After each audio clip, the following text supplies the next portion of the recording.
أعوذ بالله من الشيطان الرجيم بسم الله الرحمن الرحيم ټولنا د مخه زه په دغه ځای کې اتله زره شپېته ماسید شمالي او جنوبي داوړ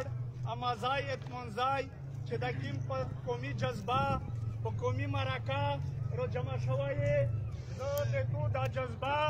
او په ډېر تکلیفینه نه بعد دغه همت ته سلام پیش کوو چې په ډېر تکلیفینه په ډېر خورۍ نه بعد بیا په تو کې خپل د پلور او د نیکه جذبه مرکه جرګه او خبره موجوده دو زه د توس ته بار بار سلام پیش کوو په هغې نه بعد د میش توس رسم و رواج دی طریقام دو مرکام دو ډولم دی د هغې په بنیاد باندې لکه مشرونه په تفصیل خبرې درته وکړې چې دلته چا قومي کمای کړی و قومي نقصان یې رسولی و څه مقصده غږېدوی کړې وه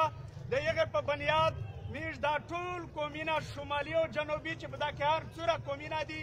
دا والا جمع شوي دغه ښایي صورته روغلي چې د نن میش په دوسته موجود وي دغې د میش وختینۍ طریقه دو د پلارې د نیکې چې په امازای په شمالي کو واقعه وشوه دا تو جنوبي روغی د جنوبي وزیرستان خلکو چې روغی د دغې واقعې واکو بیا شمالي و جنوبي ته ورکو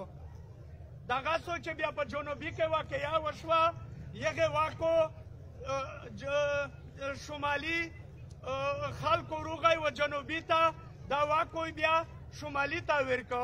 نن میش دغه سره غلی په قومي جرګه په قومي مشرتوب چې یلته میش روغللی اتمنځای میش اتله زره او د امازای او مسیح ته دا واک راس کو شمالي جنوبي ته دا واک راس کو په تفصیل نه درته درېمه ټول د دغې واقعې نه خبر یئ ځکه چې په دا باندې څو جرګې وشولې په تفصیل نه درته څه دلته چې د چا نه څه خطایي شوې وه انسان د غلطۍ نه پیدا دی غلطي ځنې شوې وه په عقل کې فرق وي کمای بشای ځنې شوی و یا چې کله یو څوک روشي دغسې مقصد دی نر سړی غلطۍ حقو بیا خپلې غلطۍ تسلیموي ها چې کومه غلطي څوک وکړو په قومي لیول بیا کوم ته حاضر شي زه یایم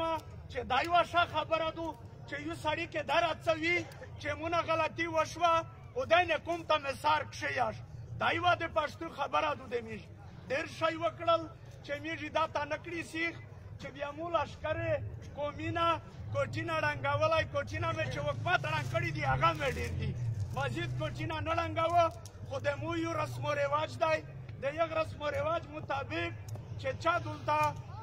مقصد دی پنځه شپږ ملکون وي د هغې نه څه یولس وي یولس ملکون وي د هغې نه څه خطایي شوې وه څه غلطي ځنې شوې وه څه قومي کمای بشای ځنې شوی و د هغې اتمنځای مو امازای و مسیح ته واک راس کړ مو د هغې دا فیصله وکړه